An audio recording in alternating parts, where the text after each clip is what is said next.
ছোটবেলায় এক গল্প পড়ছিলাম। এক মিথ্যাবাদী রাখাল ছিল, যে বনে যখন মেষ চড়াইতে বা ছাগল চড়াইতে যাইতো, শুধু শুধু চিল্লাচিল্লি করতো যে বাঘ আইছে, আমারে বাঁচাও, আমারে বাঁচাও। গ্রামবাসী যখন লাঠি সাটা নিয়ে যাইতো, তখন দেখতো যে এখন আর বাঘ নাই।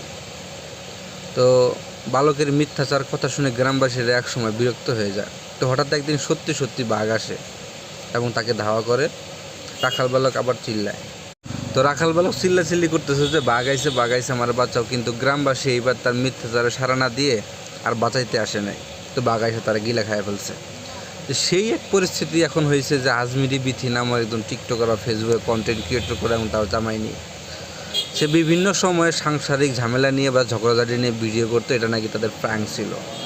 তো বারবার মানুষ বিভিন্ন ধরনের উপদেশমূলক কথাবার্তা বলে এখন তাদেরকে বুঝাইতো যে তাদের ঝামেলা তাদের ঠিক হয়ে যায়। কিন্তু এবার তাদের সত্যি সত্যি সাংসারিক ঝামেলা এলো।